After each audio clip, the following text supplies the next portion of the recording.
summary. Octopus Energy sponsors ITV Central weather. Now we join ITV News for special coverage as Donald Trump becomes President of the United States. President Trump, the inauguration.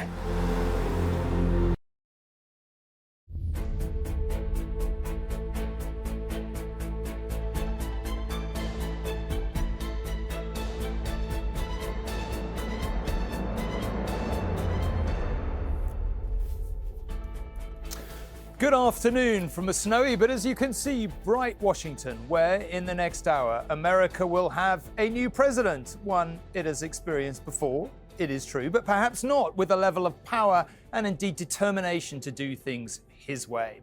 This inauguration day will see Donald Trump re-enter the greatest office in this land, the country and the world is watching, I think it's fair to say, to see what he does with it. This is the scene inside the Capitol building right now as we await the arrival of the president-elect and his vice president, J.D. Vance. Outside, Washington has been in the grips of a polar vortex, forcing the inauguration inside for the first time in decades. But that hasn't put off the MAGA faithful from traveling here. Far from it. Thousands are currently gathered in an arena to cheer on their leader. The soon-to-be 47th President, Donald Trump, and his wife, Melania, started the day with a traditional service at St. John's Church, just meters from the White House.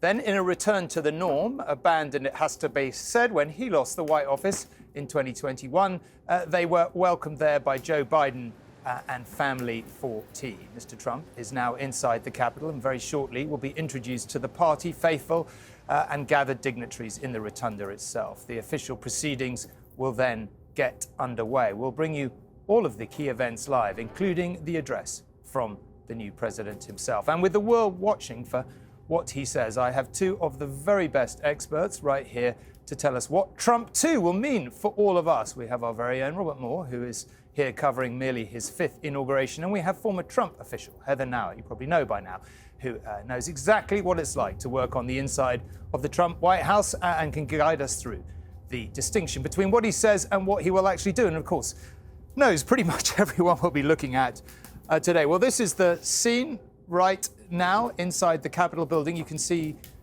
people gathered. We've just seen President Clinton, former President Clinton, and his wife Hillary arriving. Heather and Robert, I mean, you know, what a day. What are you expecting from it? A truly remarkable day. Think of where President Trump came from just 4 years ago and had this incredible remake of his entire persona and won re-election. Today, I think, will be a far more uplifting day than the one we saw on his inauguration 8 years ago. We hear that he will be talking about democracy and remaking America in a more positive sense. And then, of course, we'll see a real blizzard of executive orders being signed today that allows the president to overcome the congressional process. Well, it's so fascinating watching all the key personalities. Just on the left of screen now, you can see Robert Kennedy Jr., obviously a key member. There's Elon Musk in the center of frame there. Robert, this is the kind of key Trump inner circle we're panning across here. I mean, totally so. And of course, all the tech barons there as well. You know, you saw Jeff Bezos there as well. You know, collectively worth $1 trillion or something remarkable. I mean, let's just take a moment to take stock of what is the greatest political comeback in presidential history. I mean, you know, any of us who were there on January the 6th or have covered the trials afterwards, who have seen all the headwinds that Donald Trump faced, you know, this is an extraordinary moment. This is sort of the apex of his power. And I think, you know, as we look at this picture of the... Well, Zuckerberg on the left, yeah. Bezos bang in the middle. Right. I mean, the whole cultural shift, how sort of corporate America is now kissing the ring, bowing before Donald Trump. You know, this is not just a political moment we're watching on screen. This is a sort of an economic and a cultural shift as well, Tom. Yeah, and it's really fascinating to see corporations embracing Donald Trump and MAGA becoming now more mainstream, where it's acceptable to be seen in a MAGA hat in all parts of the United States, including on some very elite college campuses, and that is very new. It's so true that. I mean, people who were embarrassed to say they supported Trump that embarrassment's kind of evaporated Though now. maybe it wasn't just embarrassment, rather people felt like they didn't want to provoke a fight. Some were like that where they knew that it could create hostilities and dialed it back. Others, depending on what part of the country you live in. One of the things we've talked about a lot is it just feels so different this time, doesn't it? I mean, you know, there was this sense, certainly amongst the media, somewhat amongst the rest of the watching world last time, that America would make a terrible mistake and it would wake up soon and life would return to normal. Whereas there's no possibility of thinking that this time. You know, he won the popular vote this time. He's got a clear mandate. The whole muted reaction, even from his opponents, the Democrats seem completely at sixes and sevens and don't really know what to do, it seems to me right now. It'll be interesting to see their faces today. But it's different. It's completely different. It feels different. No, this is totally different, and a lot of energy here in Washington, with people coming in from all over the country, an estimated 220,000 people. The mall can hold up to 250,000, but of course, with the frozen weather, that may not happen. We're looking right now at our justices from the U.S. Supreme Court as they walk in. And then, of course, the Chief Justice of the Supreme Court will swear in Donald Trump. That's John Roberts right there. And we'll look for that in just a short while. And people would say that was a key achievement of Trump's first term, right? To get a clear conservative majority on the Supreme Court. Truly. And that was important to many conservatives. And that's what helped bring more social conservatives into the Republican Party, but in particular supporting Donald Trump. Remember, there were some social conservatives who thought he was too outlandish and too boorish for them to accept. But bringing on a more conservative Supreme Court really brought them firmly into his corner. And it indicates just the sweeping power that Donald Trump has. It's not just that he has control of the White House, the House of Representatives and the Senate, but of course there is, as you point out there, you know, a conservative majority on the Supreme Court.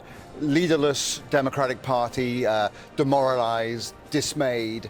You know, this time 8 years ago, there was a massive rally of protest on the National Mall around the White House. No such protest now. So this is kind of an apex predator, if you like, at the very top of his game as he's sworn in. And that's the language they're using. Well, it's so funny because yesterday there was a video meme put out by Trump's social media director, which showed a lion on the African savannah surrounded by jackals and hyenas. So this is absolutely what Trump world wants to put out there. This is a man at the apex of his political power. His name is Dan Scavino, who does the president's social media, or the president-elect's social media at this point, and he does an incredible job. Did you see that meme? Brilliant. I did not, but it doesn't surprise me. Yeah, it was a lion on the savannah. That's the image they want to put out there. This White House or White Office, as I incorrectly called it earlier, will be many things, but subtle may not be, maybe not one of them, whether you're a fan or not. Now, as well as Heather and Robert, here we also have ITV News correspondents in key places in the US and indeed across the world, all ready to bring us their analysis on what President Trump says he'll do and what he'll actually do and what difference there might be between the two. Now, because of the freezing conditions, and just so you know, the studio may look like it's inside when it's actually not, hence why we've got big coats and heaters. Thousands of Americans have gathered here in the Capitol to see for themselves, and Romilly is with some of them. Romilly, what are they hoping for? Well, Tom, I've been meeting people who've come from as far afield as California, Indiana, Alabama. A lot of them were hoping to get to the National Mall, had tickets for that. 200,000 tickets were given out for people to stand outside and see the inauguration. That's now not going to happen. A lot of people have been queuing since the early hours to get into the Capital One arena, which is just up there, but that only seats 20,000 people. So others have come to places like this. This is a bit of a DC institution, this restaurant, cut out of Donald Trump here. It seats 600 people, sorry. There are big screens erected here so that people can watch. There have been cheers every time the soon-to-be president appears on screen. And I want to come over here and talk to Elaine and Stephen, if I can make my way over to the bar, because you have come from a long way to see this moment. I've come from Montana. And why was it important for you to be here today? To celebrate with my fellow Americans the greatest president of my lifetime. And what do you want to see Donald Trump do as president? I'm a former Marine, a veteran. I want to see a strong leader. A strong America will make the world a safer place. But first, we need to focus on the American people to make us strong and healthy, and then we can help everyone else around us be a safer and better place. And do you think you can do that? Yes, I believe we've got the support. We've got Congress, and I think we've got the American people have spoken. I think we're going to make a lot of changes, a lot of good changes. America first. Well, thank you very much for talking to me. That is the view from in here, from Carmine's in Washington, D.C. It's not a view shared across America, of course, but there is going to be jubilation in here when Donald J. Trump is sworn in. Okay, Romilly, with a very effusive and very noisy, or perhaps it's noisy here, but there's clearly hard to hear what's going on inside the rotunda. They are absolutely packed. We've just seen the Trump family, or perhaps clan, arrive. Might be a more accurate way of describing it. I imagine the camera will soon rest on them once they've taken their seats. Heather, I mean, you've been keen to get in with various things. Yeah, I wanted to point out some of the folks in the audience. We're not seeing them right now, so when we come back to it, I'll talk you through who some of the people are. But imagine this. This ceremony was supposed to take place on the west front of the U.S. Capitol, which overlooks the National Mall and the Washington Memorial. But because of the weather, of course, brought inside. So now they're in the Capitol Rotunda, which is the largest room right underneath the dome. And imagine what the protocol people have been going through over the past few days. Once it was announced that this was going to be brought inside, they had to axe a bunch of people from being in this spot. So this is exactly where you want to be. It's where the key players are. Notice you don't see spouses here, except unless you're Jeff Bezos. He has his girlfriend right there, which I noticed. But for the other cabinet members and that group that you're seeing right there between those two statues, many of those are the cabinet member designates. I mean, we were earlier we were saying, and we're just beginning to close in. I picked out Robert Kennedy Jr. at the back on his phone earlier, and we could probably just about see him. I saw Pete Hegseth, the defense secretary. You used to present, well, let's talk through. This is Lara Trump, of course, herself, wife of Eric, but a key figure in the Republican Party. She really is. She's originally from North Carolina. President Trump put her in as co-chair of the Republican National Committee, which is the big arm that really oversees Republicans and money that goes to different congressional committees and races all across the United States. A very powerful position for her to be in, very influential. It was not without criticism, but she's done, from all estimations, a good job so far. So there you see Lara right there. And then, of course, next to her is Marco Rubio, the Secretary of State designate. He just did went through his confirmation hearing earlier, late last week. Expected that he will be confirmed today. So very important role. And then, of course, you see Jared Kushner next to Lauren Sanchez, the former helicopter reporter from Los Angeles, and who is Bezos' girlfriend. Bezos' girlfriend. Yeah. But look, this is intriguing. This is the tech titans who came to kiss the ring, Robert, right at the heart of it. Not seated at the back, right there at the heart of the clan, right? So they are ahead of the Secretary of Defense, or the designate Pete because this is Donald Trump understanding where power lies in, 2025 America. It lies with these tech titans. And what's remarkable, you might expect Elon Musk to be there, of course, and Jeff Bezos, but also, so is Zuckerberg from Meta. So, some of those who once had sort of more liberal, left-leaning principles have also kissed the ring and have deferred to the great presidential power that is now going to flow through the West Wing. Here's a man with many things on his mind today, Mike Pence, no fan of Donald Trump. Yes, well, they did have some brief remarks when they were recently together at the funeral of our former president, Jimmy Carter, here in Washington, D.C. And that was, in fact, the first time that Vice President Pence spoke with President Trump since January the 6th, or in the days following January 6th. I want to point out to your viewers here, you see the lady in the white jacket, that is Susie Wiles, a key figure in the Trump presidency, not only on his campaign, but is his chief of staff. The first female to have done so. Also, somebody who's worked with Donald Trump for 3 years, and you can't say that about that many people, certainly not in his last administration. Very true. And here we have talking of, Mike Pence clearly had a lot on his mind, one would imagine, given the things he said about Donald Trump. But here we have some other people with perhaps many complex feelings today, the Clintons, Robert. Well, certainly that. I mean, Hillary Clinton there with the smile on her face, but what must she be thinking at this moment? Bill Clinton, the master of a crowd, so he could be at home anywhere, including in this Trump world as well. So yes, handshakes and smiles from the Clintons. They're masters of their craft, but what must they be thinking? And of course, you know, we saw earlier some pictures of Trump and Biden in the limousine, in the Beast, and what must they have been talking about in that few minutes ride up Pennsylvania Avenue? Talk about places you'd love to be in a fly on the wall. I saw the Clintons shaking hands with Susie Wiles there. I mean, Washington's a small place. Do they know each other, do you think? I mean, does everyone know everyone? Well, Susie Wiles has been in Florida, so I'm not sure they would have had the opportunity to meet.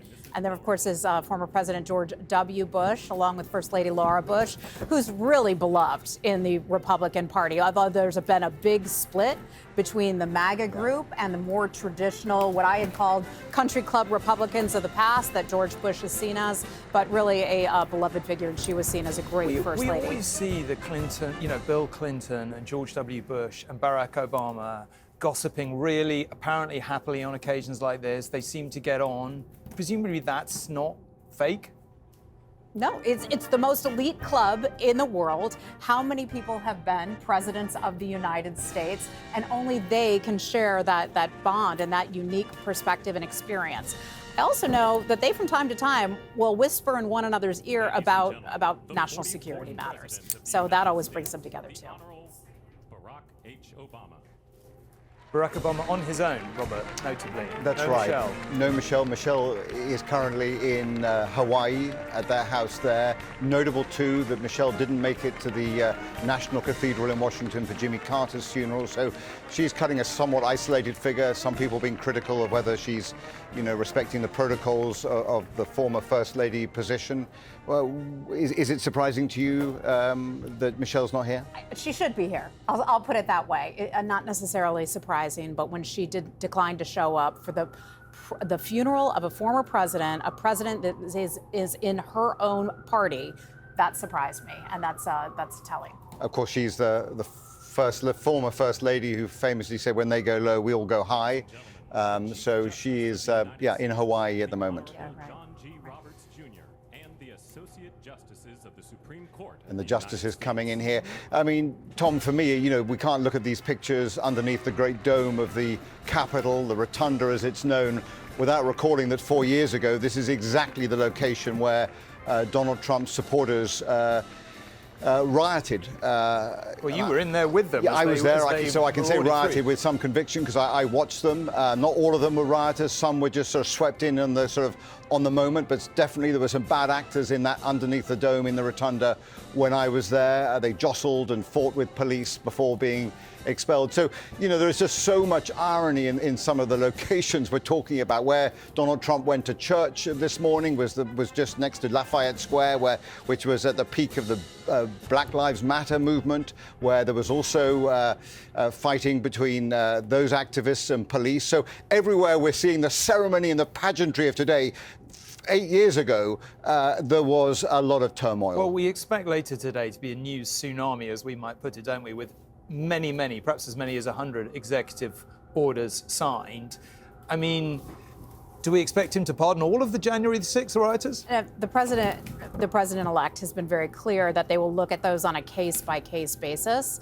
And so often people will say, oh, they'll pardon all of them, and I don't think that will be the case. Yeah, I mean, I'm in touch with some of whom are still behind bars. They're all hopeful. They're certainly watching their television sets at this moment, hoping that the very first executive order he signs after being sworn in is to pardon, or at least commute the sentences of those who didn't commit sort of violent acts that day. I've got somebody I know who's in a federal prison in West Virginia, watching closely, believing that he will walk free in a matter of hours. Well, there's a hush now as we are building up, of course, to the president-elect coming out. We have Doug Emhoff there, the first gentleman, and of course the First Lady. Jill Biden. Yeah. Tough day for the Bidens, it has to be said. But, you know, they're going through the norms. Do you think Donald Trump regrets not going through the norms Tiffany last Trump time? and Barron Trump. I don't know the answer to that. I don't.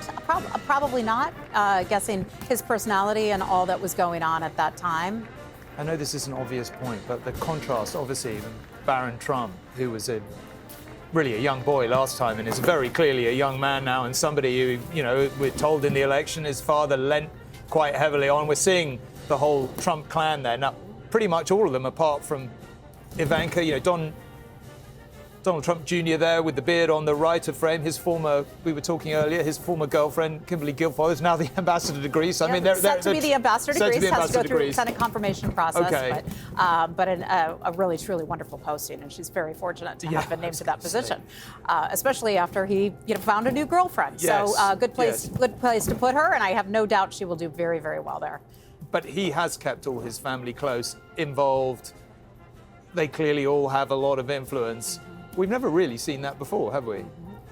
Or do you think we have? That's a great point. I hadn't thought about that. But truly, I mean, if you think about George Bush and his daughters, they were much younger when he was president of the United States. Same with President Obama. His daughters were younger. And so this is really the first time that I can think of in recent we all history remember where they've all been full-fledged adults. Right. I mean, like Amy Carter obviously was a young girl in the White House, went on to have a very sort of low-profile life after that in Georgia. So, yes, I mean, this is an extraordinary feature of the Trump White House, that the inner circle is also the inner family. And one thing to note about Melania and her son, Barron, not only do they have an incredible bond together, and he speaks her native tongue language, Slovenian, but he was really kept out of the public eye during the first Trump administration, growing up here, and now he's in college. He's at New York University as a freshman there in his first year, and will be coming back and forth between Washington, New York, and Palm Beach. And interestingly, he played a bit of a role in his father's campaign this time, where he was really advising his dad on the use of social media. Now, you may think, well, Trump's a master at social media. Why does he need any help? But Barron played the role of helping to recommend certain podcasters, such as Joe Rogan, who is incredibly popular here in the United States, 11 million followers with his show. And that, many believe, that was really an item that helped put the president over the top. Well, as we wait for the arrival of the president-elect, let's maybe just take a pause here and take in some of the atmosphere and listen to the music for a second or two.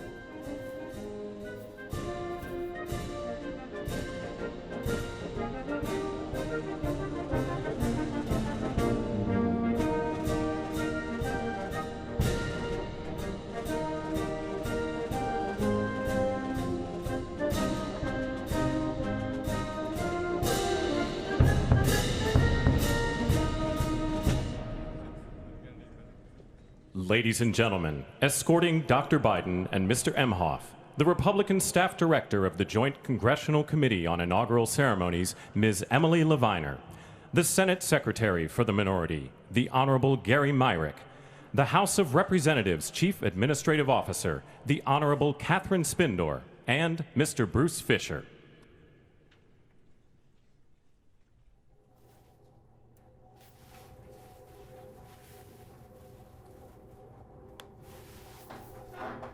Ladies and gentlemen, Dr. Jill Biden and Mr. Douglas Emhoff. We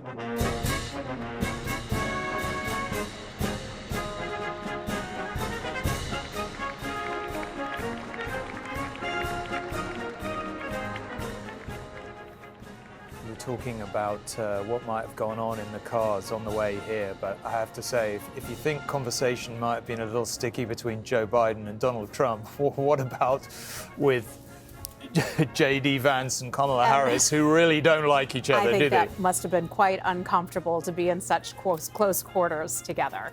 Although I'm sure that his wife, Aisha, had a nice conversation with them. I mean, we talked earlier. It's always intriguing to see the former presidents and how they appear to get on. And I saw at Jimmy Carter's funeral, Barack Obama and Donald Trump gossiping for quite a long time, and there were various attempts by lip readers to try and work out what they said, which was a little so silly. It was a little hit and miss, if you ask me. But anyway, it was kind of intriguing to see them kind of getting along and joshing and all the rest of it. But with Donald Trump and Joe Biden, and indeed the outgoing vice president and the incoming vice president, you sense things are a little trickier, Robert. I mean, there is richly zero personal chemistry there whatsoever. Yeah, I mean, what you have to remember is that the Democrats ran a campaign in up to November, which framed Donald Trump as an existential threat to the American Republic. They termed him a fascist. So you look at all this kind of glorious pageantry here, and yet if they were being if they're being consistent now, they're seeing him as a major threat and as somebody who has fascist tendencies. So, I mean, you have to look at it through that prism when you see the smiles and the handshakes and think about what the conversation must be in that, you know, inside the beast as they go up Pennsylvania Avenue. I mean, it's kind of an absurd kind of juxtaposition, how they positioned themselves in the run-up to the election and all the courtesies and civility we're seeing now. Okay, let's just take another... Sorry, Heather. I was just going to say, if you recall Jimmy Carter's funeral, too, seeing Harris look back at Obama and Trump talking and kind of giggling with one another and her death stare that she gave them. Now, I'm not sure if it was to the two of them or aimed at the former President Obama, but that was something noticeable. Okay, let's just take another brief pause to take in a bit of the atmosphere. Before we do, just one thing I keep meaning to mention, that we have... Clearly, Keir Starmer, our Prime Minister, is not here and wasn't invited as we understand it. We did see, at least we thought we saw, the back of Boris Johnson's head going into the Capitol building this morning. We haven't seen him inside the Rotunda, nor have we seen Nigel Farage, and we haven't seen Liz Truss, there was much speculation about whether she was going to be here, but we did think we saw Boris Johnson, so that's pretty awkward for Keir Starmer. There's speculation his ambassador, Peter Mandelson, might not be accepted by the Americans, which would be embarrassing, and we'll perhaps catch up with that later, and I'm certainly going to ask Heather about that. But in the meantime, let's just take in a little bit more of the atmosphere here.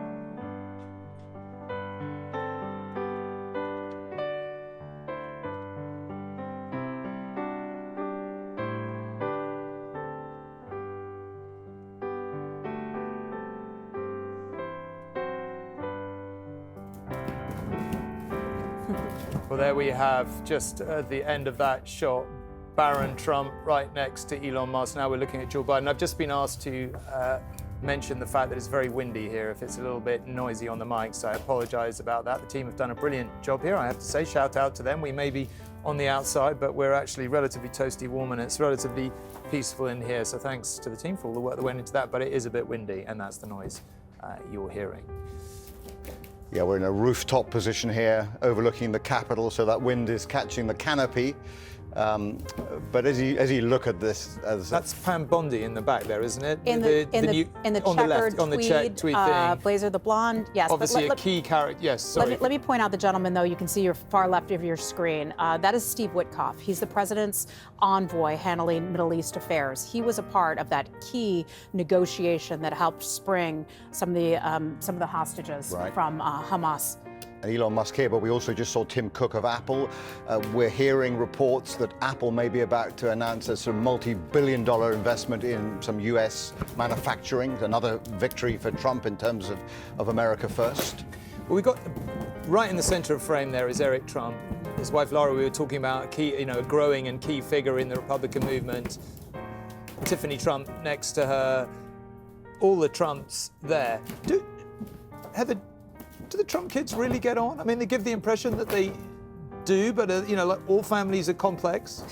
All families certainly are complex. They do get along. I've spent a good amount of time around Ivanka in particular, less time around her brothers, but they care and love for one another. But one thing that really brings them together is their love and support for their father. If you think about it, Ivanka and her husband Jared left really everything behind in New York to come serve in Washington, which is a really dicey decision to make. And they were received negative headlines all throughout, though from my experience with them, they were excellent, truly excellent at their jobs that they did for the president in the White House. But good relationship overall among all of them. And the president loves his kids. He is so proud of them, and all of them went to top U.S. colleges, from UPenn, Ivy League, to Georgetown here in Washington. Is Ivanka's made very clear she's going to have no part in Trump 2.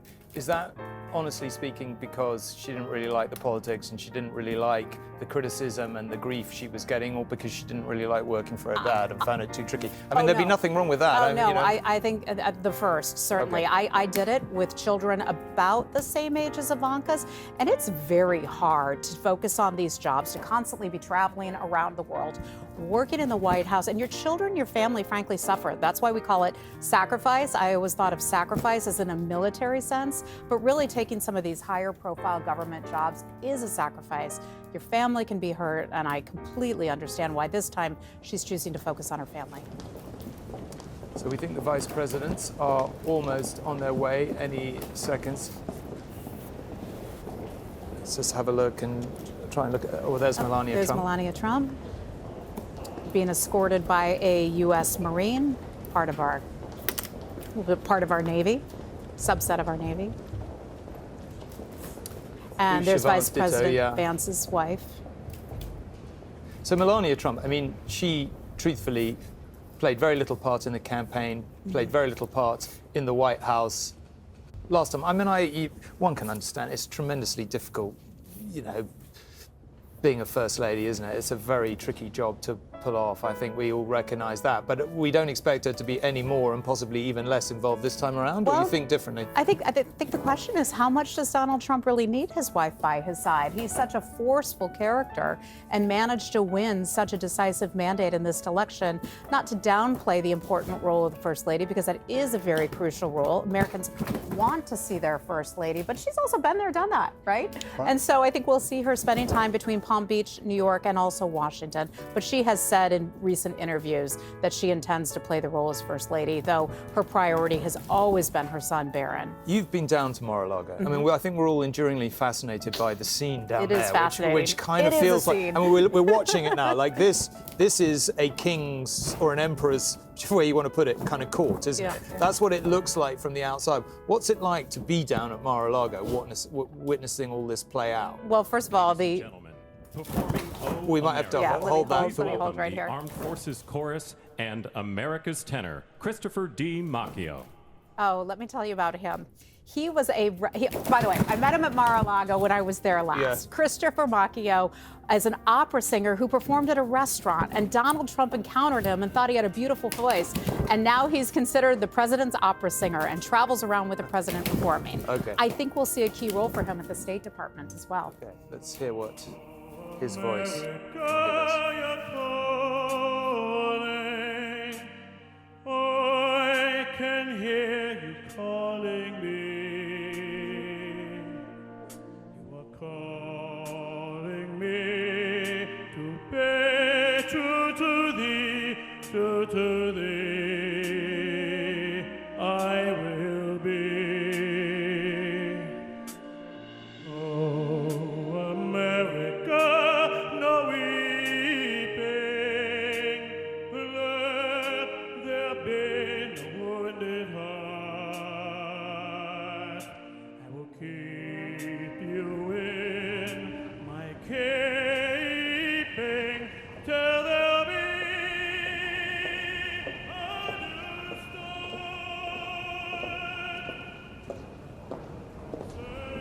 Please.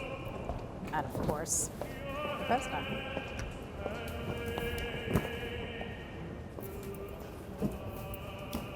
Well, as Mr. Trump's opera singer continues singing, he's got a magnificent voice, Doesn't that he? is sure.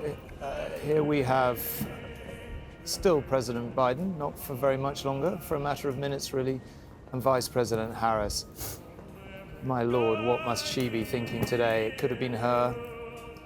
You know, Donald Trump may have said he won a huge victory. In fact, it was a pretty narrow victory in the popular vote, a convincing one and a convincing one in the Electoral College, but pretty close nevertheless. And, you know, clearly, I guess historians, Robert, will be thinking, well, if Joe Biden stepped down earlier, if Vice President Harris had had a bit more of a run, would it have been different? Perhaps not. I think that's true. You know, Joe Biden is leaving at his lowest possible point here with a 38% approval rating only, and the prospect of his legacy being dismantled in these blizzard of executive orders we're expecting in the next few hours. So a very difficult legacy for Joe Biden as he leaves the White House. A lot of his own party feel betrayed that he didn't step aside and pass the torch to a younger generation at an earlier stage in his first term. So betrayal from within the party, a sense of betrayal from within the party, and his legacy, I think, very much in jeopardy. Well, it didn't have to be that way. Right. It did not have to be that way. He could have stepped down, but many in his family were encouraging him to stay on, even though there have been a series of reports about how his staff did much of the work on his behalf and took actions that perhaps should have been the president's.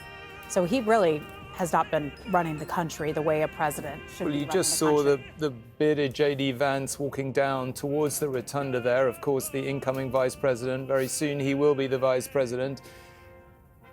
I mean, people often say being vice president is one of the worst jobs in America, isn't it? Like, you're there, you know, you may be on the ticket, depending on who the president is and how... Little arm candy, in a sense, yes. Right, but like, you know, it's not always perceived to be the greatest job, is it? And yet J.D. Vance, because this is Trump's last term, feels very different, right? He's clearly going to want to be the candidate next time. There will be a lot of focus on J.D. Vance in the next 4 years. There sure will. I'll be watching to see what portfolios he's given at the White House. Just as though Harris was given the border and the issues stemming from illegal migration, I wonder what J.D. Vance will be given. Yeah, we're just, obviously, that was Speaker Mike Johnson, obviously a key, you were seeing with the glasses at the back there, a key figure for Donald Trump if he wants to get any of his legislation through the House. And a Trump loyalist, it's fair to say. That's true, for sure. Just a thought about J.D. Vance and the vice presidency. It's only as we see the president-elect here. What a triumph, what validation for him, given where he might have been after all the trials and Jack Smith, the special counsel trying to put him behind bars, now walking through to the rotunda. I mean, in all of American history, this is still quite a story, isn't it? It's Even with the comparisons of many other remarkable stories, this is a comeback for the ages. It's an incredible triumph. It truly, truly is. And there's Melania right there. Many women, you haven't asked about this yet, but many women like to know who someone is wearing, meaning the designer. Yeah. First ladies here in the United States tend to wear Oscar de la Renta. So I have to confirm that that's Oscar de la Renta, but that's often what we wear. Our ladies want to know.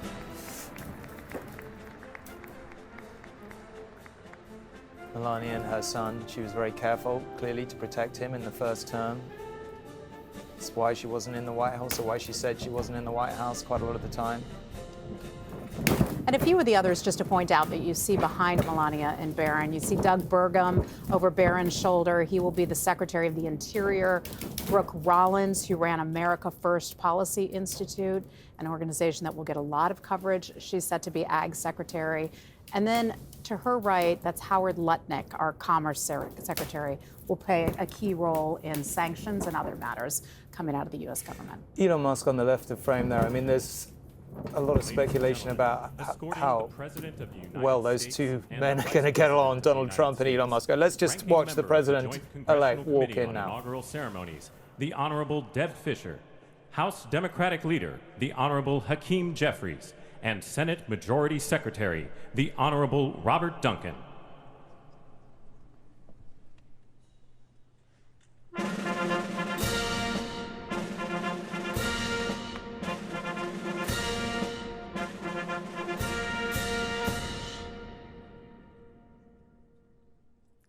Ladies and gentlemen, the President of the United States, the Honorable Joseph R. Biden Jr., and Vice President of the United States, the Honorable Kamala Devi Harris.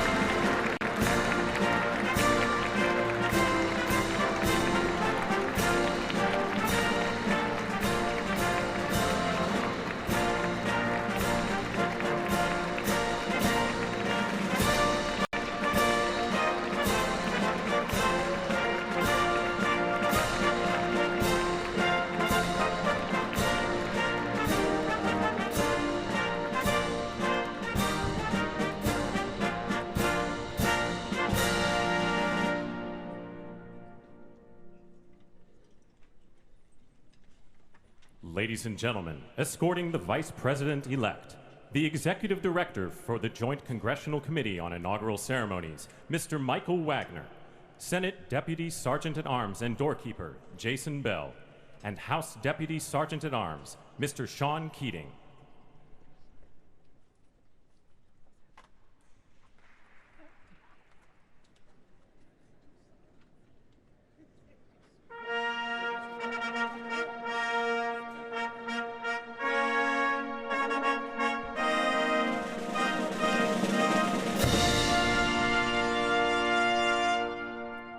Ladies and gentlemen, the Vice President-elect of the United States, the Honorable J.D. Vance.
Ladies and gentlemen, escorting the President-elect, the Staff Director for the Joint Congressional Committee on Inaugural Ceremonies, Elizabeth Farah, House Sergeant-at-Arms, the Honorable William P. McFarland, Senate Sergeant-at-Arms and Doorkeeper, the Honorable Jennifer A. Hemingway, Senate Majority Leader, the Honorable John Thune, and the Joint Congressional Committee on Inaugural Ceremonies, House Democratic Leader, the Honorable Hakeem Jeffries, House Majority Leader, the Honorable Steve Scalise, Speaker of the House of Representatives, the Honorable Mike Johnson, Senate Democratic Leader, the Honorable Charles E. Schumer, Ranking Member of the Joint Congressional Committee on Inaugural Ceremonies, the Honorable Deb Fischer, and Chairwoman of the Joint Congressional Committee on Inaugural Ceremonies, the Honorable Amy Klobuchar.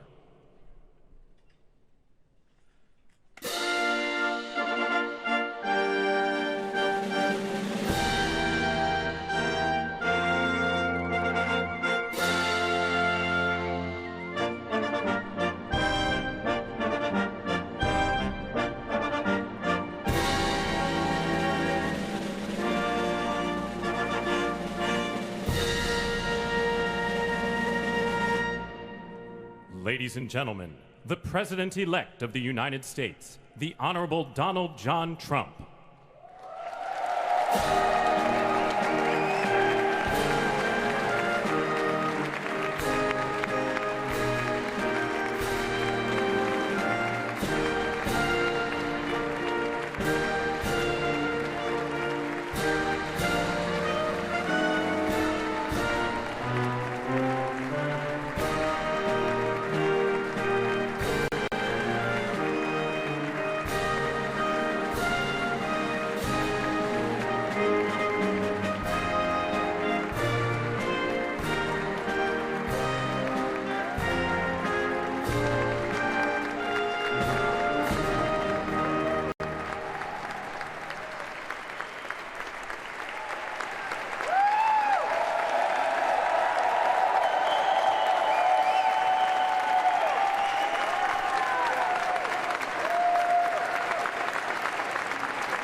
Ladies and gentlemen, please be seated.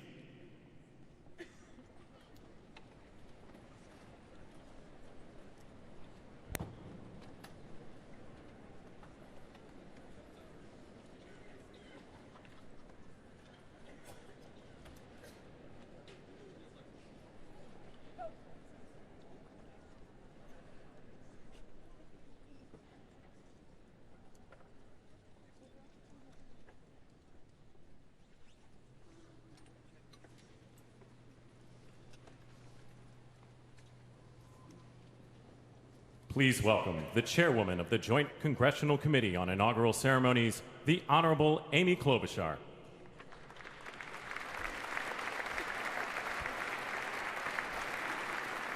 Good morning, everyone. Welcome to the 60th presidential inauguration. Today, President-elect Trump and Vice President-elect Vance will take their oaths of office, and we will witness the peaceful transfer of power at the heart of our democracy.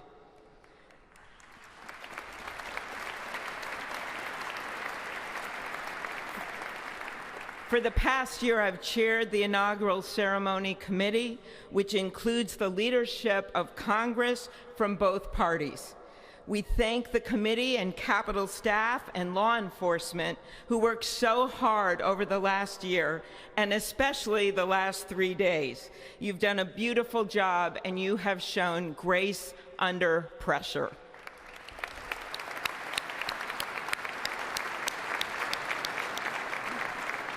Our theme this year is our enduring democracy. The presence of so many presidents and vice presidents here today is truly a testament to that endurance. We welcome President Biden and Dr. Biden. We welcome Vice President Harris and Doug Emhoff, President Obama, President Clinton and Secretary Clinton, President Bush and Laura Bush, Vice President Pence, Vice President Quayle and Marilyn Quayle. The justices of the United States Supreme Court are with us, all 9 of them I counted, and of course the Trump and Vance families. This ceremony marks what will soon be 250 years of our democracy. It is the moment when leaders elevated by the will of the people promise to be faithful to our Constitution, to cherish and defend it. It is the moment when they become, as we all should be, the guardians of our country. Through war and peace, through adversity and prosperity, we hold this inauguration every 4 years, and today it falls on Martin Luther King Day. A further reminder that we must strive to uphold the values enshrined in our Constitution, the freedoms, the liberties, and, as is inscribed on the entrance of the United States Supreme Court, equal justice under law.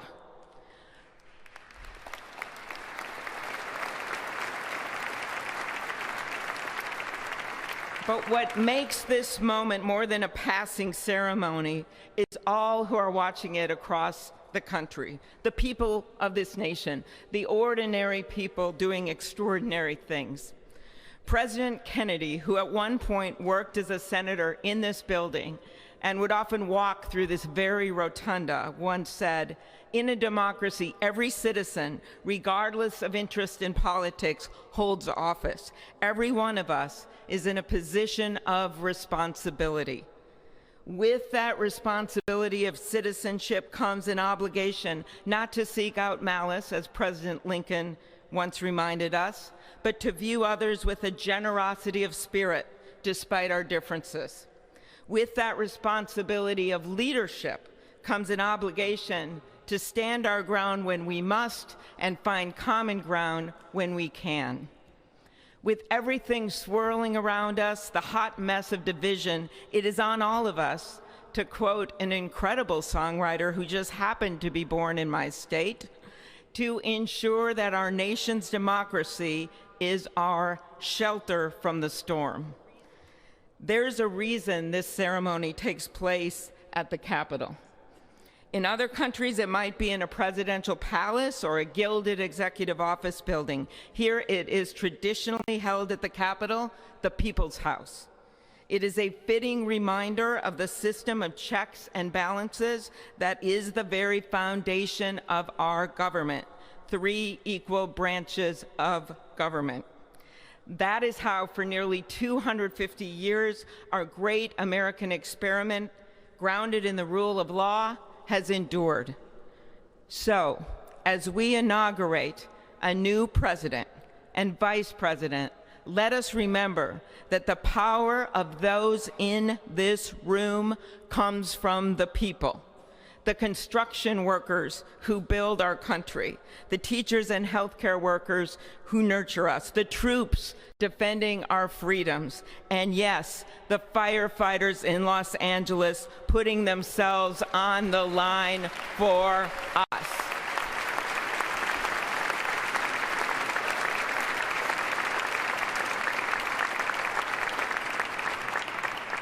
Our democracy's strength and grit must match theirs. May God bless our nation. Thank you.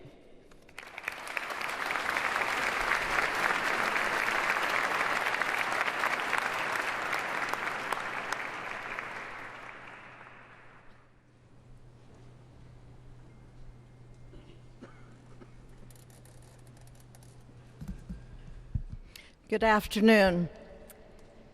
Endurance through the years is the ultimate test. To persevere through time is the truest measure of an idea, of an institution, and a nation. Our founders wrote the Constitution so that America could withstand all the twists and turns of time. They wrote it to guide us and to preserve forever our right of life, liberty, and the pursuit of happiness.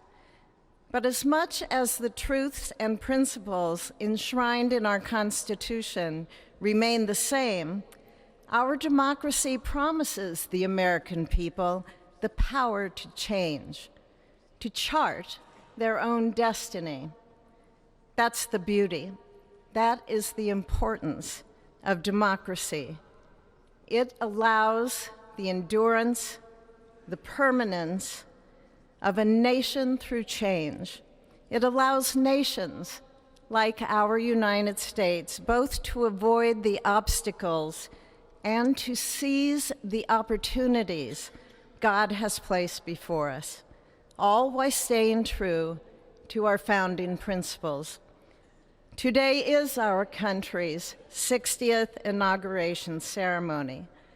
Like all the others before it, it is a celebration of our right to set our uniquely American course. The past several years have been trying at times for many, many Americans, and also for the nations of the free world that we humbly strive to lead. In November, Americans chose again to steer this nation towards greatness, the secure, safe, and prosperous future that our founders envisioned for all of us. And today, we celebrate not only their decision to do so, but also the simple right and wisdom of a free people to make their own choice so that their nation might endure. And now, allow me to welcome Archbishop Timothy Dolan and Reverend Franklin Graham, who will deliver our invocation. Please rise.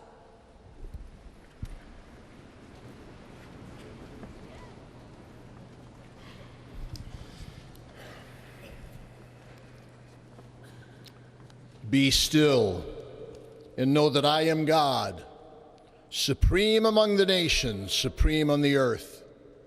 Let us pray. Remembering General George Washington on his knees at Valley Forge, recalling Abraham Lincoln at his second inaugural, with malice toward none, with charity for all, with firmness in the right as God gives us to see the right. Remembering General George Patton's instructions to his soldiers as they began the Battle of the Bulge 8 decades ago. Pray. Pray when fighting. Pray alone. Pray with others. Pray by night. Pray by day. Observing the birthday of the Reverend Martin Luther King, who warned, without God, our efforts turn to ashes. We, blessed citizens of this one nation under God, humbled by our claim that in God we trust, gather indeed this Inauguration Day to pray for our President Donald J. Trump, his family, his advisors, his cabinet, his aspirations, his vice president. for the Lord's blessings upon Joseph Biden, for our men and women in uniform, for each other whose hopes are stoked this new year, this Inauguration Day. We cannot err in relying upon that prayer from the Bible, upon which our president will soon place his hand and oath, as we make our own the supplications of King Solomon for wisdom as he began his governance. God of our fathers, in your wisdom you set man to govern your creatures, to govern in holiness and justice, to render justice with integrity. Give our leader wisdom, for he is your servant, aware of his own weakness and brevity of life. If wisdom which comes not from you be not with him, he shall be held in no esteem. Send wisdom from heavens that she may be with him, that he may know your designs. Please, God, bless America. Please, mend her every flaw. You are the God in whom we trust, who lives and reigns forever and ever. Amen.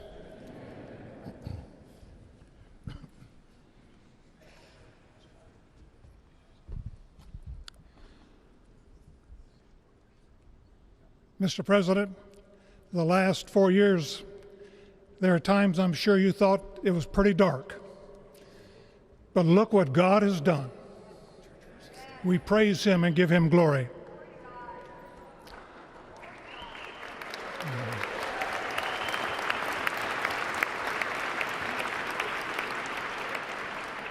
Let us pray. Our Father and our God, thou hast said, blessed is the nation whose God is the Lord. As the prophet Daniel prayed, blessed be the name of God forever and ever. For wisdom and might are his. He changes the times and the seasons. He removes kings. He raises up kings. He gives wisdom to the wise and knowledge to those who have understanding. Our Father, today, as President Donald J. Trump takes the oath of office once again, we come to say thank you, O Lord our God. Father, when Donald Trump's enemies thought he was down and out, you and you alone saved his life and raised him up with strength and power by your mighty hand. We pray for President Trump that you'll watch over, protect, guide, direct him. Give him your wisdom from your throne on high. We ask that you would bless him and that our nation would be blessed through him. We also ask that you would bless and protect Melania as First Lady. We thank you for the beauty, the warmth, and grace that she shows not only to this nation, but to the whole world. We thank you for Vice President-elect J.D. Vance and his wife Usha and their young family. May he be a strength to President Trump, to stand beside him, to hold up his arms like Aaron held up the arms of Moses in the midst of battle. The prophet Samuel reminded the people, it was you that brought them up from the land of Egypt. And he said, now stand still that I may reason with you before the Lord. So Father, we take this moment to stand still, to remember the great things that you have done for this nation. Thank you for the protection, the bounty, the freedoms that we so enjoy. We remember to keep our eyes fixed on you, and may our hearts be inclined to your voice. We know that America can never be great again if we turn our backs on you. We ask for your help, and we pray all of this in the name of the King of Kings, the Lord of Lords, your Son, my Savior, and our Redeemer, Jesus Christ. Amen. Ladies and gentlemen, please welcome Associate Justice Kavanaugh to administer the Vice Presidential Oath of Office.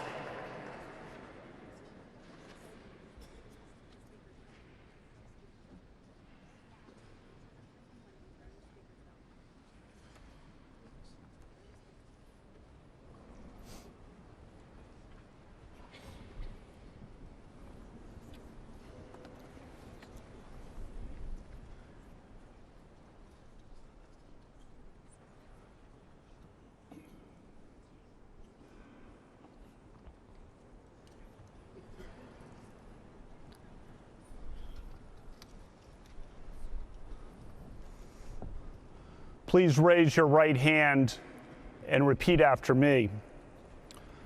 I, James David Vance, do solemnly swear. I, James David Vance, do solemnly swear that I will support and defend the Constitution of the United States. that I will support and defend the Constitution of the United States Against all enemies, foreign and domestic. against all enemies, foreign and domestic. That I will bear true faith That I will bear true faith and allegiance to the same. and allegiance to the same. That I take this obligation freely.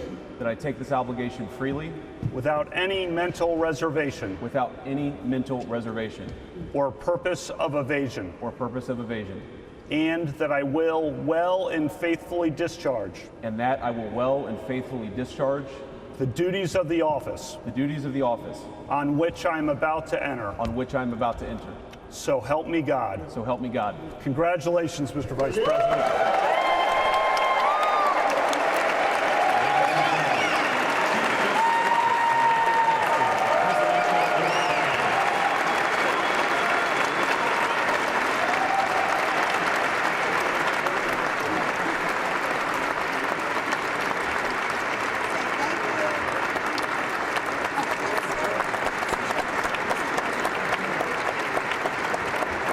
Ladies and gentlemen, please welcome Chief Justice Roberts to administer the presidential oath of office.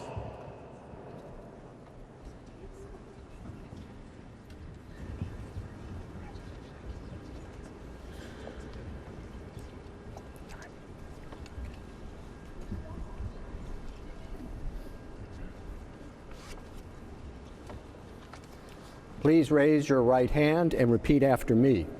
I, Donald John Trump, do solemnly swear I, Donald John Trump, do solemnly swear that I will faithfully execute that I will faithfully execute the office of President of the United States the office of President of the United States and will, to the best of my ability, and will, to the best of my ability, preserve, protect, and defend preserve, protect, and defend the Constitution of the United States. the Constitution of the United States. So help me God. So help me God. Congratulations, Mr. President.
It is my honor and pleasure to introduce to you the 45th and the 47th President of the United States of America, Donald J. Trump.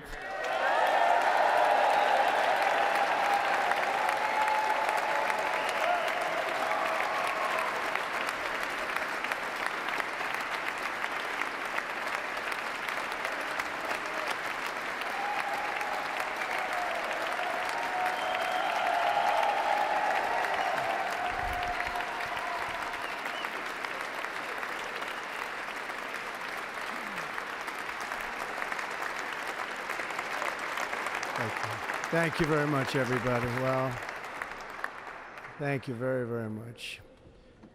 Vice President Vance, Speaker Johnson, Senator Thune, Chief Justice Roberts, Justices of the United States Supreme Court, President Clinton, President Bush, President Obama, President Biden, Vice President Harris, and my fellow citizens. The golden age of America begins right now.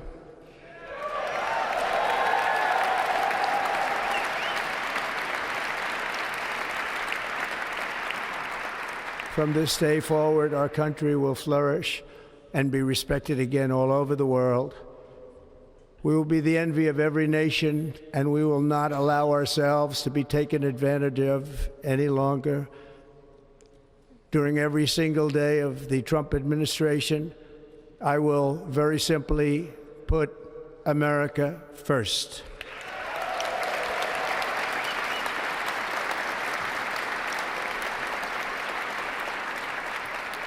Our sovereignty will be reclaimed.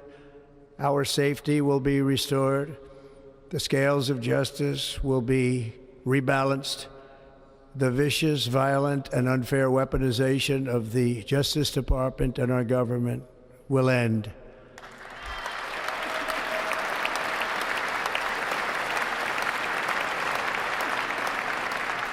And our top priority will be to create a nation that is proud, prosperous, and free.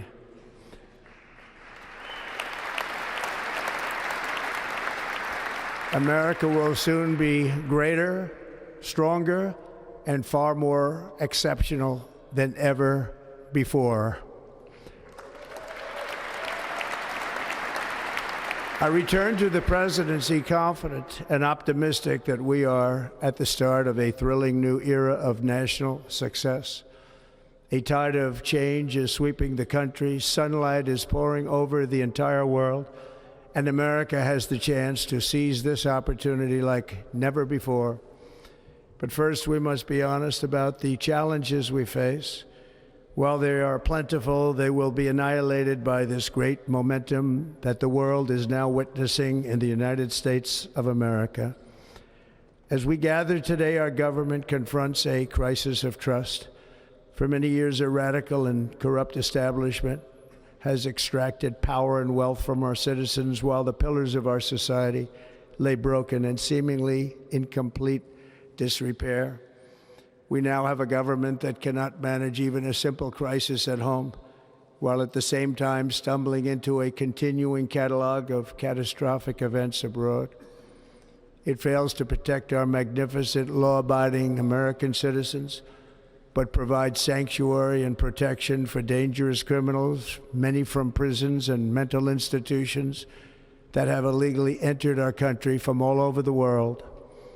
We have a government that has given unlimited funding to the defense of foreign borders, but refuses to defend American borders or, more importantly, its own people. Our country can no longer deliver basic services in times of emergency, as recently shown by the wonderful people of North Carolina, been treated so badly.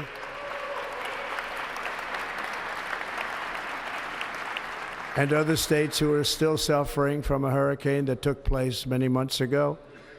Or more recently, Los Angeles, where we're watching fires still tragically burn. From weeks ago, without even a token of defense, They're raging through the houses and communities, even affecting some of the wealthiest and most powerful individuals in our country, some of whom are sitting here right now. They don't have a home any longer. That's interesting. But we can't let this happen. Everyone is unable to do anything about it. That's going to change. We have a public health system that does not deliver in times of disaster, yet more money is spent on it than any country anywhere in the world. And we have an education system that teaches our children to be ashamed of themselves in many cases, to hate our country despite the love that we try so desperately to provide to them. All of this will change starting today, and it will change very quickly.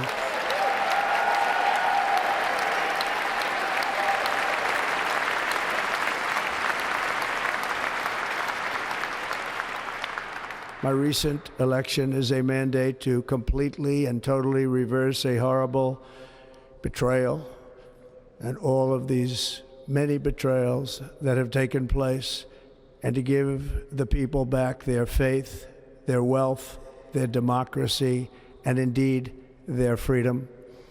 From this moment on, America's decline is over.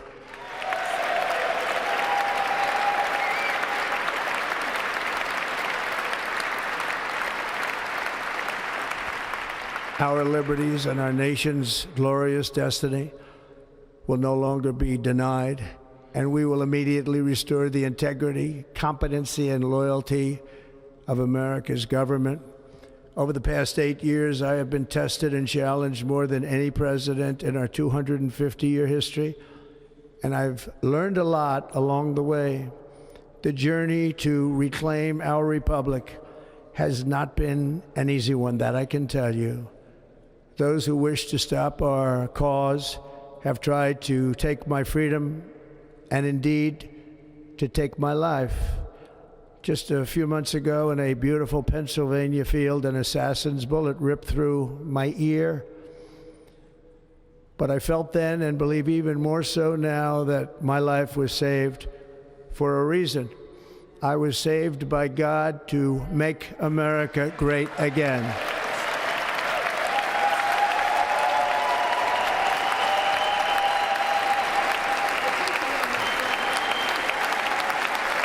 Thank you. Thank you.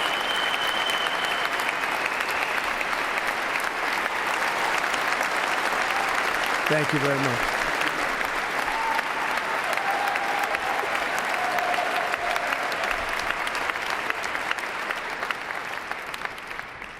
That is why each day under our administration of American patriots, we will be working to meet every crisis with dignity and power and strength.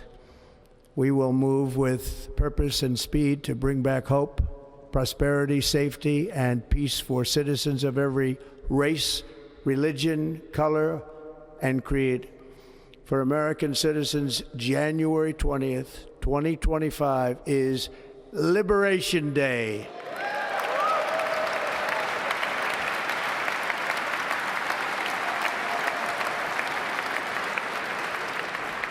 It is my hope that our recent presidential election will be remembered as the greatest and most consequential election in the history of our country.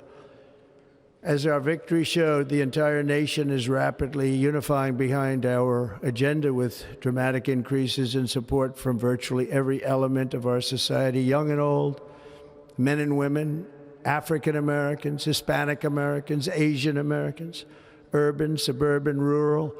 And very importantly, we had a powerful win in all 7 swing states. And the popular vote, we won by millions of people. To the Black and Hispanic communities, I want to thank you for the tremendous outpouring of love and trust that you have shown me with your vote. We set records, and I will not forget it. I've heard your voices in the campaign, and I look forward to working with you in the years to come. Today is Martin Luther King Day, and his honor, this will be a great honor, but in his honor we will strive together to make his dream a reality. We will make his dream come true.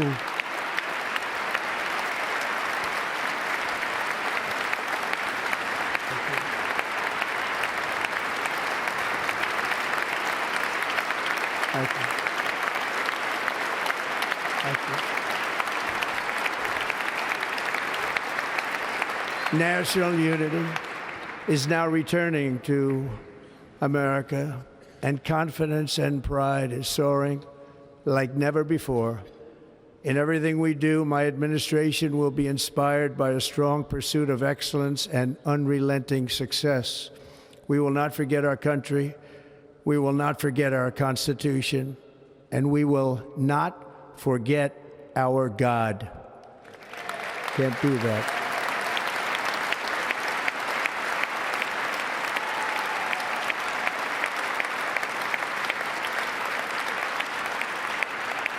Today, I will sign a series of historic executive orders. With these actions, we will begin the complete restoration of America and the revolution of common sense. It's all about common sense. First, I will declare a national emergency at our southern border.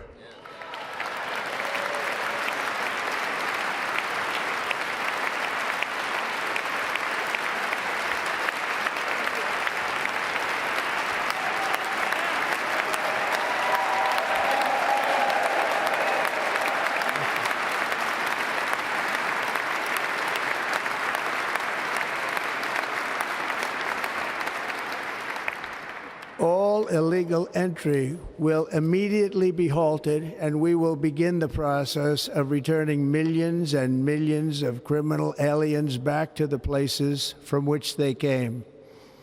We will reinstate my Remain in Mexico policy.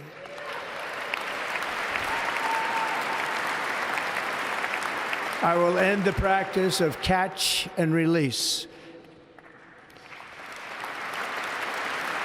And I will send troops to the southern border to repel the disastrous invasion of our country.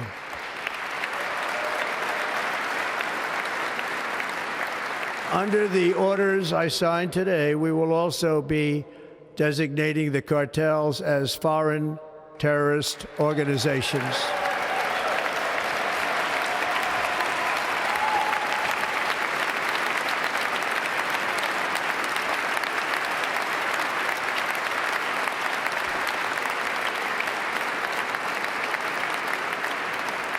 And by invoking the Alien Enemies Act of 1798, I will direct our government to use the full and immense power of federal and state law enforcement to eliminate the presence of all foreign gangs and criminal networks, bringing devastating crime to U.S. soil, including our cities and inner cities.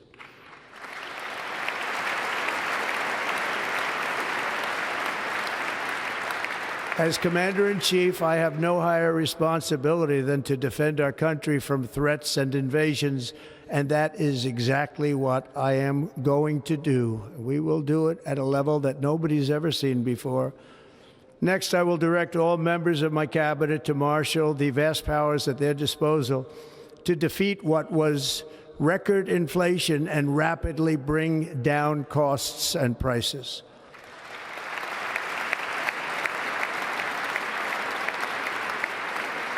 The inflation crisis was caused by massive overspending and escalating energy prices, and that is why today I will also declare a national energy emergency. We will drill, baby, drill.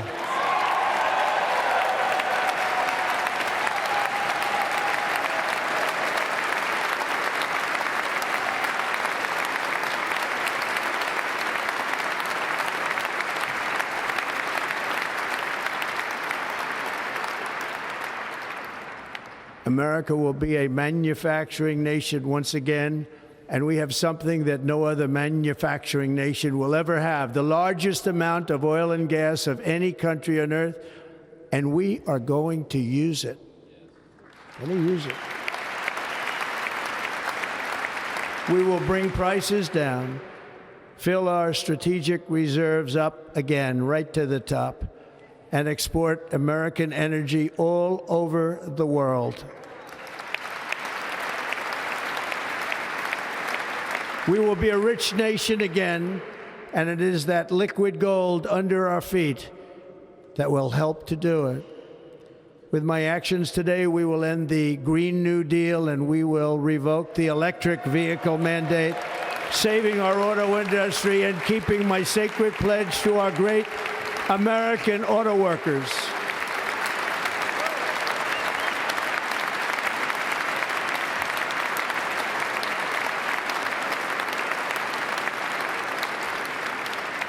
In other words, you'll be able to buy the car of your choice. We will build automobiles in America again at a rate that nobody could have dreamt possible just a few years ago. And thank you to the auto workers of our nation for your inspiring vote of confidence. We did tremendously with their vote. I will immediately begin the overhaul of our trade system to protect American workers and families. Instead of taxing our citizens to enrich other countries, we will tariff and tax foreign countries to enrich our citizens.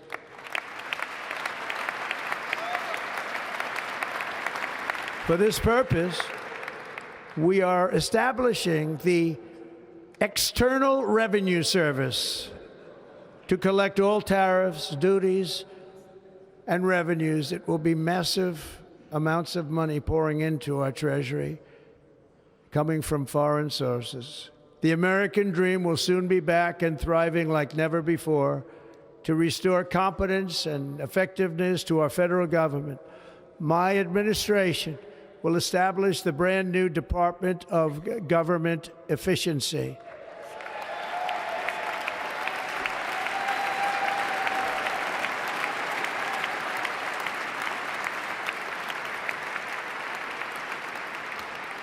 After years and years of illegal and unconstitutional federal efforts to restrict free expression, I will also sign an executive order to immediately stop all government censorship and bring back free speech to America.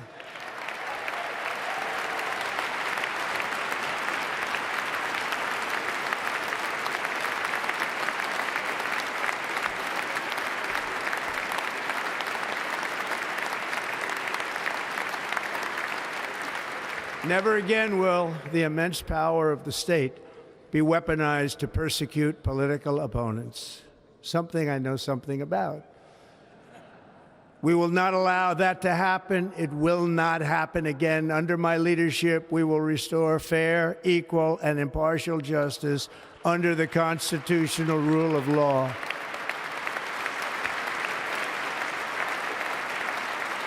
And we are going to bring law and order back to our cities. This week, I will also end the government policy of trying to socially engineer race and gender into every aspect of public and private life.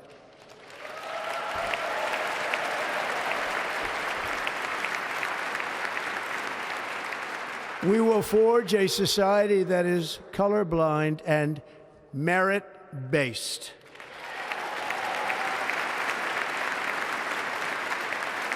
As of today, it will henceforth be the official policy of the United States government that there are only two genders, male and female.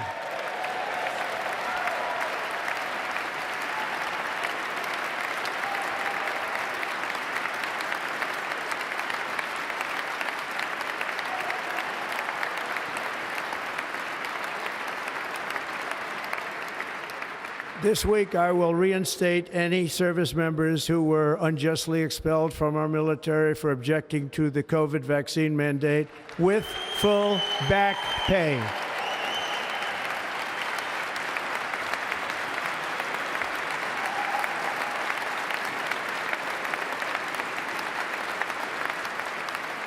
And I will sign an order to stop our warriors from being subjected to radical political theories and social experiments while on duty.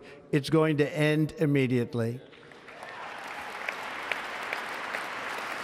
Our armed forces will be freed to focus on their sole mission, defeating America's enemies.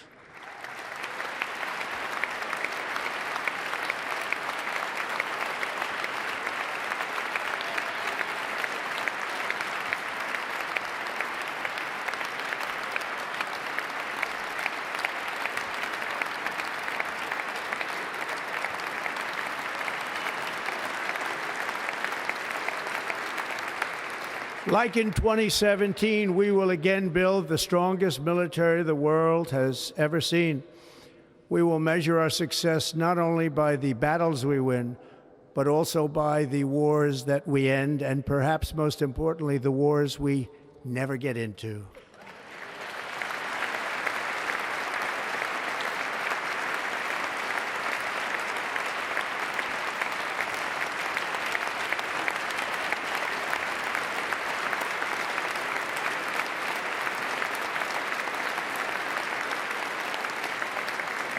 My proudest legacy will be that of a peacemaker and unifier. That's what I want to be, a peacemaker and a unifier. I'm pleased to say that as of yesterday, one day before I assumed office, the hostages in the Middle East are coming back home to their families.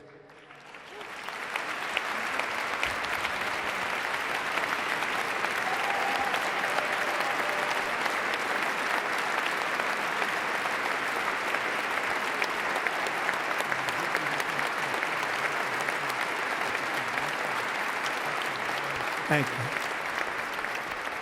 you. America will reclaim its rightful place as the greatest, most powerful, most respected nation on earth, inspiring the awe and admiration of the entire world. A short time from now, we are going to be changing the name of the Gulf of Mexico to the Gulf of America, and we will restore the name of a great president, William McKinley, to Mount McKinley, where it should be and where it belongs.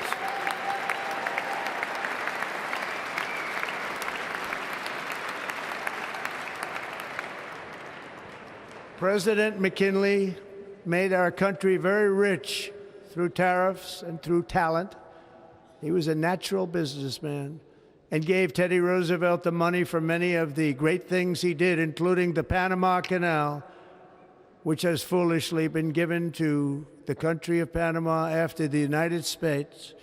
The United States, I mean, think of this, spent more money than ever spent on a project before and lost 38,000 lives in the building of the Panama Canal.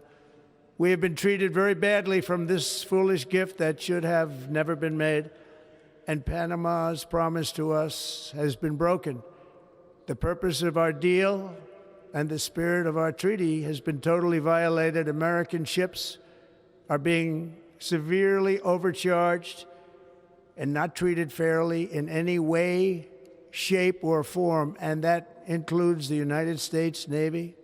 And above all, China is operating the Panama Canal, and we didn't give it to China, we gave it to Panama, and we're taking it back.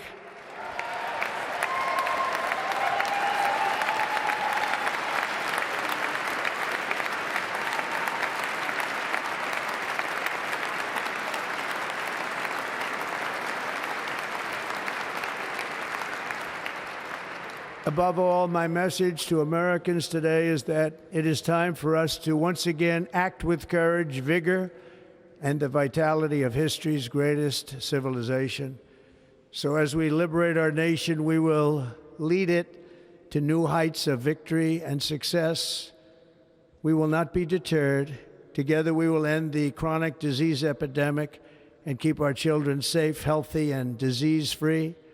The United States will once again consider itself a growing nation, one that increases our wealth, expands our territory, builds our cities, raises our expectations, and carries our flag into new and beautiful horizons. and we will pursue our manifest destiny into the stars, launching American astronauts to plant the stars and stripes on the planet Mars.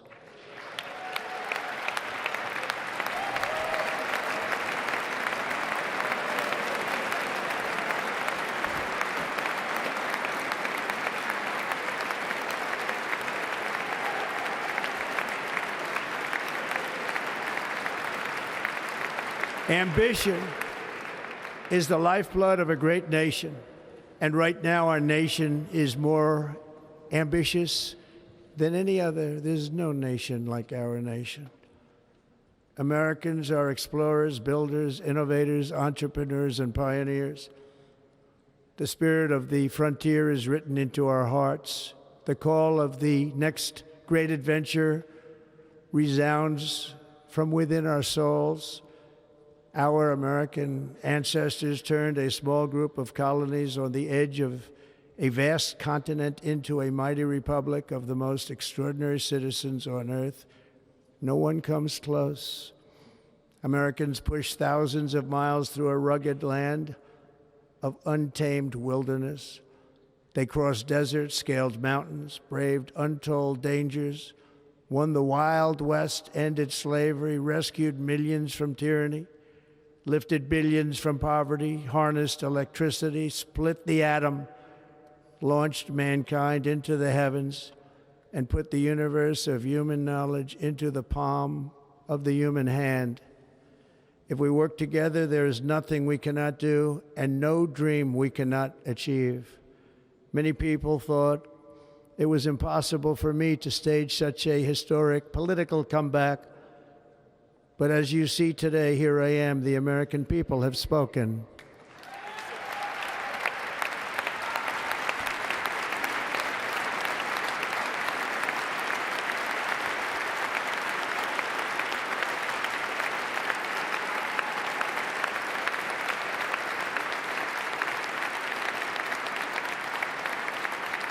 I stand before you now as proof that you should never believe that something is impossible to do. In America, the impossible is what we do best.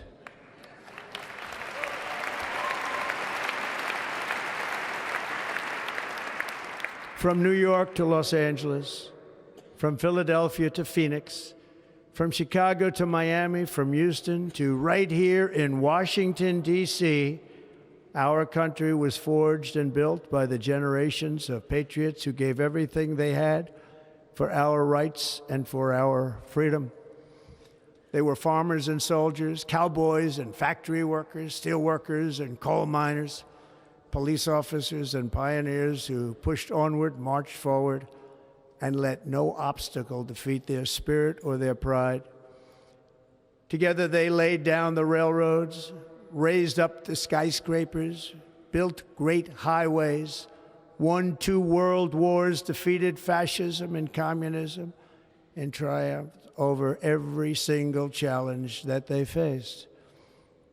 After all we have been through together, we stand on the verge of the 4 greatest years in American history. With your help, we will restore America promise, and we will rebuild the nation that we love, and we love it so much. We are one people, one family, and one glorious nation under God. So to every parent who dreams for their child and every child who dreams for their future, I am with you, I will fight for you, and I will win for you. We are going to win like never before.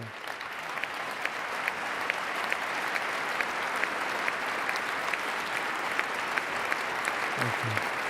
Thank you.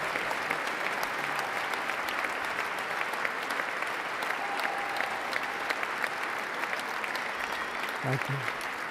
Thank you. In recent years, our nation has suffered greatly, but we are going to bring it back and make it great again, greater than ever before. We will be a nation like no other, full of compassion, courage, and exceptionalism. Our power will stop all wars and bring a new spirit of unity to a world that has been angry, violent, and totally unpredictable. America will be respected again and admired again, including by people of religion, faith, and goodwill, we will be prosperous, we will be proud, we will be strong, and we will win like never before. We will not be conquered, we will not be intimidated, we will not be broken, and we will not fail. From this day on, the United States of America will be a free, sovereign, and independent nation. We will stand bravely, we will live proudly, we will dream boldly, and nothing will stand in our way because we are Americans. The future is ours, and our golden age has just begun. Thank you. God bless America. Thank you all. Thank you. Thank you very much. Thank you very much. Thank you.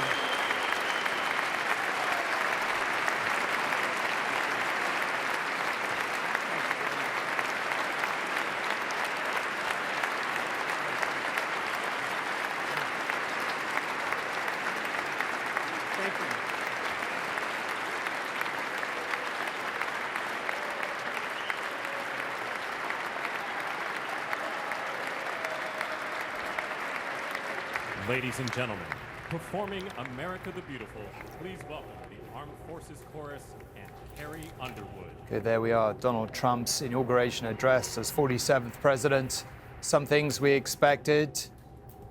National emergency, potentially troops to the southern border, supposing Congress agrees with that, but also some language that we were briefed to expect but didn't necessarily think we'd get. He said he wanted to be a peacemaker and a unifier. That's certainly very strikingly different from the tone of his first inauguration address. Some interesting things in there, renaming the Gulf of Mexico the Gulf of America. I would suggest that's a tank trap for every other Democratic leader in the world who will no doubt be asked tomorrow whether they're going to reprint their maps to say the same thing. So I look forward to hearing what Keir Starmer's got to say about that. That's rather tricky, and Elon Musk beaming when he said there were going to be stars and stripes on Mars. Heather and Robert, what did you make of it? I frankly love it. Stars and stripes on Mars, nothing better. President Trump talking about peacemaker, unifier, calling today Liberation Day, talking about how the unfair weaponization of our justice system will now come to an end. And then, of course, thanking the broad-based coalition of voters, African Americans, Latinos, and others who voted for him in record numbers for a Republican. I mean, I was just struck by the look at Joe Biden's face, Kamala Harris's face. Kamala Harris had a face like thunder, I think it is fair to say. I think she felt, just furious, frankly, when he spoke about the radical and corrupt establishment, catastrophic events abroad. You know, this is about dismantling the entire Biden-Harris agenda. And then when he talks about taking Panama back, I mean, what does that mean? Is he meaning, Heather, militarily? Is he talking about diplomatically? I mean, that's pretty bizarre and strident language. Well, I think it makes sense. China basically administers the Panama Canal. China tries to seize all of our intelligence. When I went with Secretary Pompeo to visit Panama it doesn't administer the canal. It owns ports either side. Yes, exactly. Well, yes, that's what I mean. So I think we'll try to reposition things economically. Let's listen to Carrie Underwood, very popular. Yes, singing very America popular the country Beautiful. singer. Let's hear a bit of this, and then we'll pick up on some of that. For purple mountain majesties above the fruited plain, America, America, God shed his grace on thee and crown thy good with brotherhood from sea to shining sea.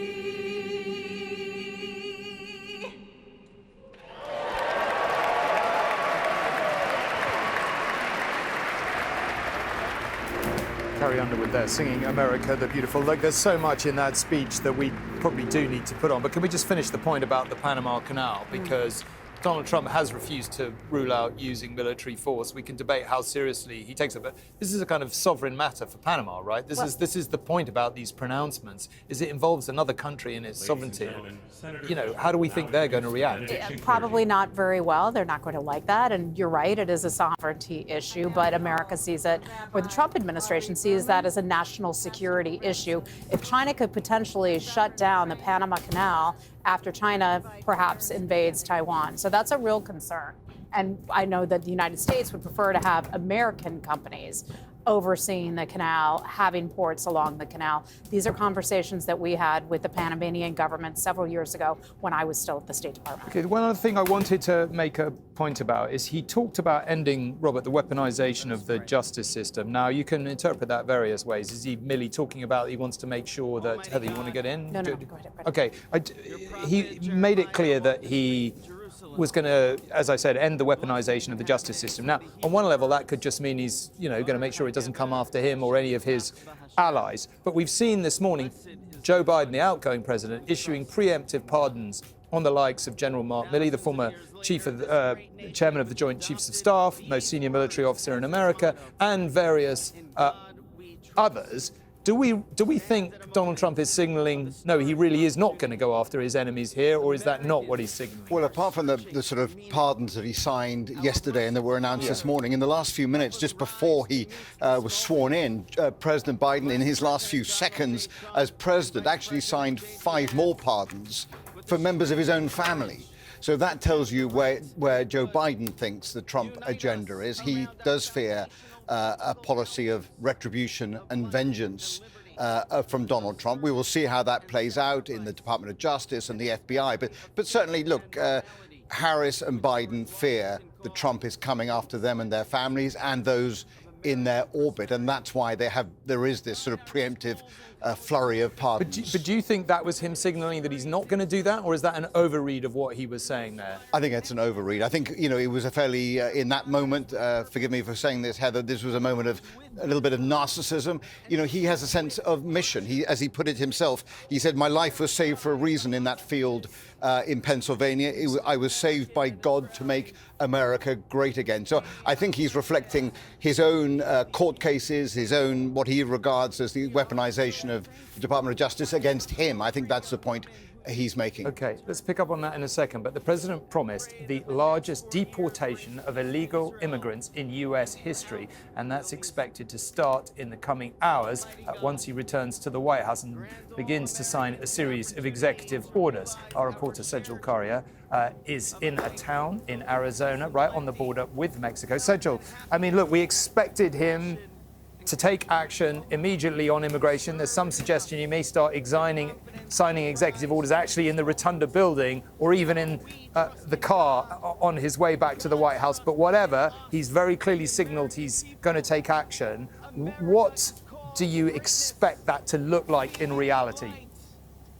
Well, I think it's going to be an interesting prospect for people that are wanting to come into America. I mean, if you join me right on the border of the US and Mexico, you might be able to see the wall just behind me, and it is just snaking into the distance there, into the hills. And I've been speaking to lots and lots of migrants here over the past few days. I even crossed over into Mexico at an official crossing point just about a mile down the road, and a lot of them told me that it will not deter them from coming into the US just because Donald Trump has taken power. Yes, they were worried. Yes, they are scared, but it's not going to stop them. And it looks like, as you are saying, that Donald Trump is wasting no time in enacting those promises that he made during the election campaign to crack down on immigration. As you've been hearing, he's declared a national emergency on the US-Mexico border, as you know, just behind me here. And that's going to allow him to deploy troops here and seal the border, as White House officials have said. But the chances are that he will be subject to many logistical, financial and legal challenges. Okay, Sejal, thank you very much indeed. Well, can I bring that issue back in here? Because he was, as I said, very, very clearly signaling immediate action on immigration. What do we think, Heather, that's going to mean, and what isn't it going to mean? Well, interesting. I've talked to some sheriffs in some small towns across the country who have said to me, day one, we are going to start knocking on doors. We know where these criminals live, and we are going to take them into, basically arrest them and round them up. Now, they're talking about the most serious of criminals, not just everyday people who maybe illegally cross the border and are living in the United States, but rather the criminals. We have gangs in the United States, including some very serious gangs. Trendiargua is one of them, for example, we hear a lot about in the United States. And now Trump just announced today that they will be considered, the cartels will be considered in gangs, a foreign terrorist organization. And that's a significant development. Robert, he said that he was going to declare a national emergency and deploy federal troops to the southern border. Possibly easier said than done. He needs the House's approval to do that, but you think he'll get it? Well, I think he's going to pass some executive orders that mandate, for example, the US military to participate in building more of the wall, to extend security protocols all along the southern border. So I think that'll happen. He certainly will. These executive orders are going to give additional powers to law enforcement to make sweeping arrests of illegal migrants in this country and then to deport them. So I think all of those probably lie in the executive orders he's going to sign in the coming minutes. So he's not going to waste any time. He may even sign them, in the Capitol before he leaves. He might sign more in front of a crowd at the Capitol Arena, that sports arena where he's going to be talking in a short while. He may sign another flurry back in the Oval Office when he arrives there. So look, we're being told between 100 and 200 executive orders might be signed by the end of the day. That gives you this sense of, we were talking about this last night on News at 10, about the shock and awe strategy. He wants to be seen to be the president who isn't talking, but he's acting. It's Martin Luther King Jr. Day here today. We're just hearing his very, very famous and evocative words being spoken there, but that's why particularly you were hearing those today as part of this ceremony. Look, we've talked, haven't we, about how different this feels, and it did feel different. And I'm always struck when I come here how different it is from any even vaguely comparable ceremony. Obviously in the UK the Prime Minister isn't the head of the state, so it's a totally different thing. But what you get when you come into Washington on days like this is just this absolutely forcible reminder of how powerful America is, of how powerful the presidency is, and everything that you see and everything that you witness here reminds you of that fact. And as we've said, the whole world is watching to work out how they're going to respond to this man as president second time around and what it's going to mean. It was a little bit different, I thought, from the first inauguration address. But in that sense, did it give us any clear direction of travel here, of what to expect or not? I think we're clearly seeing a peaceful transition of power. And that's something that a lot of folks around the world may not realize, may not recognize, thinking that there's so much animosity between the incoming administration and the outgoing administration. And that's not totally the case. Of course, in political terms, there is animosity, but in terms of working together for this transition, it's taking place seamlessly behind the scenes. We're also going to see it in just a bit. Joe Biden and Dr. Jill Biden kind of quietly departing the U.S. Capitol, and that's when they go on to their life. It's just their regular civilian life, not made a big deal, but that's kind of goes out quietly. Well, not so quietly, because of course there's a helicopter On parked on the east side. But they are not intended to get a lot of attention, and then they will typically depart on a helicopter. And it's brutal, that transference of power, isn't it? You go from being the most powerful man in the world, you get in a helicopter, off you go, and it's all over. Well, let's think about it. Last night, they spent the night in the White House, their final evening in the White House. And if we drove past the White House right now, we would probably still see moving vans out front. So that's how quickly it happens. Change the sheets. What do they call it in the military? A hot bed? A hot rack? Hot bunking. Hot cot. There we go. There we go. A little bit of a hot cot at the White House. But I think back to election night. Here we were, same studio, sitting here, didn't know the result, and as we went on, it was pretty clear that Trump was going to win and that something really big was changing. But we talked that night about the things that, some of his staff, about Mark Milley and General Kelly had said about him, that he had dictatorial tendencies and all the rest of it. Do either of you, today has been so extraordinary in so many ways. The comeback, the power, it's just been really something to witness. Do you have any worries about what that's going to mean in reality? Well, I think we have to watch how he works with the House of Representatives and also the Senate. So, and of course, Republicans control both chambers, not by much, very slim margins. So on some key pieces of legislation, it will require bipartisan cooperation.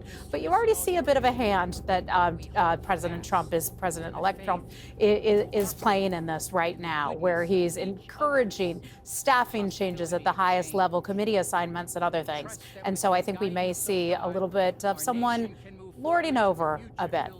Robert, final thought to you. Yeah, I think my final thought is, what are the guardrails here now? Is it a kind of a legacy media that feels weakened and is now more deferential to Donald Trump? Is it the court system? Is it those advisors around him who might stand up to him? So, these are all open questions, and that's why the next 4 years covering America is going to be, an extraordinary adventure. We cannot know how this turns out, but it will be quite a spectacle, because we've seen here today this merging of this kind of great pageantry with this kind of, as I said earlier, this sort of apex of political power, where he said, so sort of in such grandiose language, America's decline is over at this moment. The challenges are going to be annihilated. I mean, that sets the bar extraordinarily high. That is pretty much all we have time for. Coverage continues on our website. We have the regional news next. Mary will have much more analysis in the evening news after that, and I will be back right here for News at 10. But thank you for watching.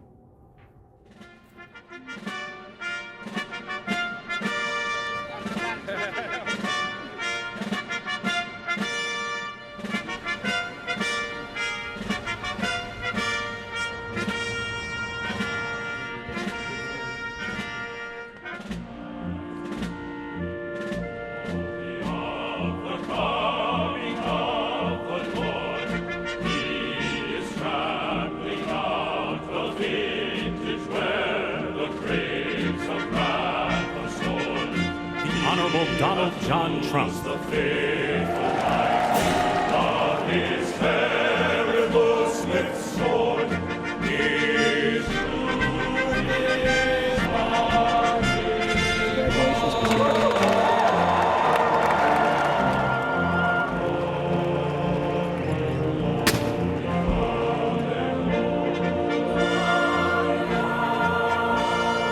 I was saved by God to make America great again.